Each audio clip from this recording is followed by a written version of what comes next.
गुरुजी सादर प्रणाम। हाँ। आपको लाखों करोड़ों लोग सुनते हैं। आज मुझे भी सुनने का मौका मिला और देखा यहाँ पे कि आपसे ज्यादा अनुभवी और आपसे बड़े उम्र के लोग यहाँ पे बैठे हैं। तो आपने अपने आप को ऐसा क्या तोहफा दिया कि आज आप स्टेज पे बैठे हैं और हम सब आपको सुन रहे हैं? अपने आप में ऐसा क्या बदलाव किया कि आपसे बड़े उम्र को भी आपसे सीखना पड़ रहा है? देखो, हमने कुछ भी नहीं किया, केवल भगवान ने जो रास्ता दिखाया उस रास्ते पर हम चले। और आप तब बड़े बन जाते हैं जब आप किसी की मदद करते हैं, जब आप किसी की हेल्प करते हैं ना। आज गौरी गोपाल आश्रम में 290 वृद्ध माताएं रहती हैं। जी, मैंने देखा। यहाँ सेवाएं चलती हैं। 150 बच्चे यहाँ पढ़ते हैं गौरी गोपाल गुरुकुल में। 400 गौ माता है, अखंड रसोई है। जब इन सेवाओं को हम करते हैं तो सेवाओं को हम नहीं करते, भगवान हमसे कराते हैं। जब भगवान हमसे ये कराते हैं, जिम्मेदारी हमें देते हैं, तो लोग ये सब सेवाएं देखने यहाँ आते हैं। और जब सेवाएं देखते हैं तो लोगों को लगता है कि ये सब भगवान की कृपा के बिना संभव नहीं है। तो लोग मुझे नहीं सुनते, लोग मुझे नहीं पसंद करते, लोग भगवान की कृपा का अनुभव करते हैं कि ये कृपा है। यहाँ पे प्रत्यक्ष कृपा है। यहाँ अनिरुद्धाचार्य नाम का कुछ भी अंश काम नहीं कर रहा है, यहाँ भगवान की कृपा काम कर रही है। तो ये लोग जो है ना, अनुभवी लोग, वो इस कृपा को महसूस करते हैं। जैसा कि आपने कहा कि आपने अपने आप को क्या गिफ्ट दिया।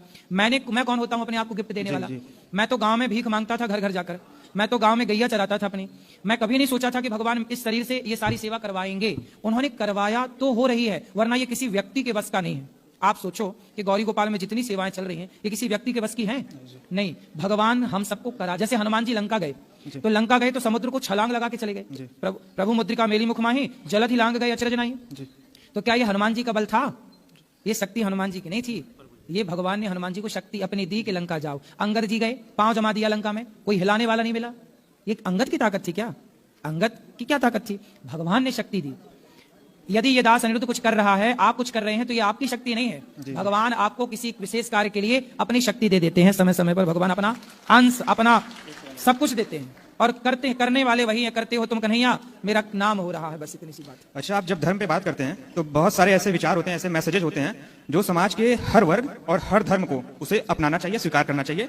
तो आप क्या चाहते हैं कि आपका जो मैसेज है, जो विचार है, वो किसी एक धर्म तक सीमित रहे, या वो किसी भी धर्म के लोग, किसी भी वर्ग के लोग उसे अपना सकते हैं? देखो, जो हमारा सनातन धर्म है ना जी, वो इतना विशाल है कि वो कहता है वसुधैव कुटुंबकम जी। हमारा धर्म कहता है कि सर्वे भवन्तु सुखिनः सर्वे सन्तु निरामया।